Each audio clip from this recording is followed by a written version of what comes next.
पकडले गेलेले आरोपी किंवा बंदूकधारी हे जरांगेंचीच माणसं आहेत, अनेक वाळू माफिया आहेत आणि गुंड आहेत असं छगन भुजबळ म्हणतात. ते काय म्हणतं बराळवाडी ती जाऊन तिकडे त्याला बुंगर येऊन बोलतो कोणकडे ती, त्याला काही काम नाही राहिलं. आता संरक्षण घेतलं म्हणलं ते जास्त बोलून आता ते जर त्याने छाताड फुगून जर शिकेल.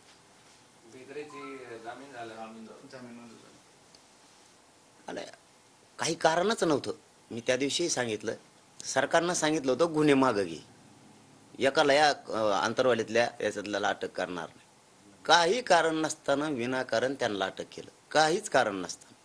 आम्ही तेच म्हणत होतो की तुम्ही गुन्हे मागे घेऊ म्हणला, अटक का केली तुम्ही जाणून बुजून?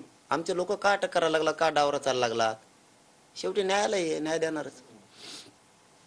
जितेंद्र आव्हाड म्हणतायत की ज्या प्रकारे भुजबळ जरांगेवर घसरतायत त्यामुळे त्यांचा मोठेपणा कमी होतोय आणि जर कॅबिनेटमध्ये तुमचं ऐकलं जात नसेल तर तुम्ही राजीनामा द्यावा भुजबळांना, असं जितेंद्र आव्हाड सांगतायत. तुम्हाला काय वाटतं? त्याला मोठेपणा तर पाहिजे ना, मोठेपणा कमी व्हायला. त्याला कायच मोठेपणा पेटेपणा आहे. ते मोगम त्याचा स्वार्थासाठी वापर करून घेतोय सध्या. ते देवेंद्र फडणवीस साहेबाच्या लक्षात आहे ना, त्यांच्या लक्षात येईल. ते त्याला साथ द्यायला लागलेत फडणवीस साहेब सारखी. अजितदादा सुद्धा त्याला साथ द्यायला लागलेत, पवार. त्यामुळं काय व्हायला लागले, मराठा समाजावर अन्याय व्हायला लागलाय आणि या दोघांच्या विरोधात रोष व्हायला लागलाय. विनाकारणच रोष वाढायला लागला मराठा समाजात की हे जाणून बुजून हे ते बोलला की तसं करते. त्याला कोण कशाला काय मारीन लगेच संरक्षण. बाकीच्यांना मराठ्यांना वाऱ्यावर सोडून द्यायचं, मेले तर मेले, राहिले तर राहिले. तेव्हा म्हणला समानता ना सारखी लगेच सवलती, तेव्हा म्हणला की लगेच त्याला देऊन टाकायचं, लगेच केसेस मागं. आणि मराठ्यांच्या पोराचं त्याचं ऐकून वाटोळं करायचं. मराठी आता येडे नाही राहिले साहेब, मराठ्यांनी लक्षात घेतलंय, त्याचं ऐकून तुम्ही मराठ्यांचं वाटोळं करणार आहे. पण तुम्हाला दिसल पुढं सगळ्याच बाबतीत आता दिसल तुम्हाला मराठी किती एकजूट झालेले. दारात जर उभा केलं मराठ्यांनी तर नाव बदलून ठेवी.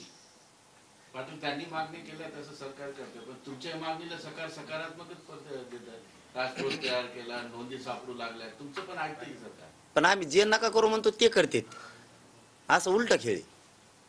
आमचं एक काम नाही केलं. कोणचं काम केलंय? एक बी नाही केलं, आणखी एक सुद्धा नाही. मागच्या आंदोलनात तर म्हणले ओबीसी तुम्हाला सगळ्या सवलती लागू, आत्तापोत नाही केल्या भाऊ.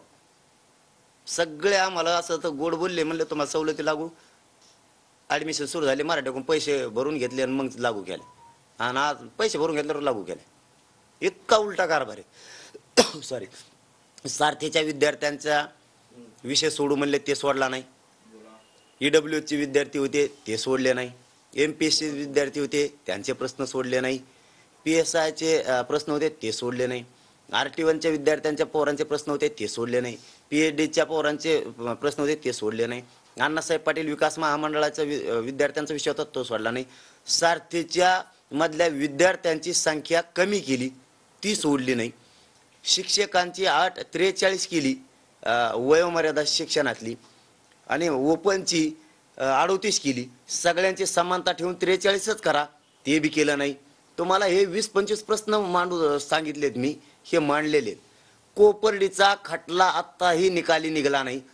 3 महिन्यात काढू म्हणले होते, मला स्वतःला काढला का? त्याचा अर्ज सुद्धा विधी व न्याय विभागाकडून मंत्रालयाच्या साधा हायकोर्टामध्ये सादर सुद्धा केलेला नाही.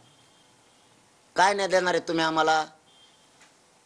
जे 42 बांधवांनी मराठा आरक्षणासाठी बलिदान दिले पूर्वीच्या, त्यांना सरकारी नोकऱ्या देऊ म्हणले होते, आतापर्यंत एकालाही दिली नाही.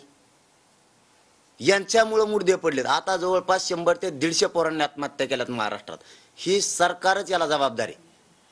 यांना निधी आणि सरकारी नोकरी द्यायचं होतं, तेही आणखी आतापर्यंत काहींना निधी गेलेला नाही, काहींना एकांनाही त्यातल्या सरकारी नोकरी नाही.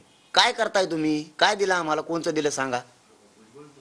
काहीही दिलं नाही आम्हाला, काहीच दिलं नाही. काय काय बोलायचं यांना? काय विश्वास ठेवायचा यांच्यावरती? आता आम्हाला सांगितलं होतं तुमचे उपोषण मागं घ्या, 2 दिवसाच्या आत आंतरवालीचे गुन्हे माग घेतो, 1 महिन्याच्या आत पुरे राज्यातले घेतो, घेतले नाही. दुसरा मुद्दा, एकालाही अटक करणार नाही. आमचे आंतरवालीतले आरोपी अटक केले, काहींना नोटिसा दिल्यात. हे काय डाव चालला तुमचा?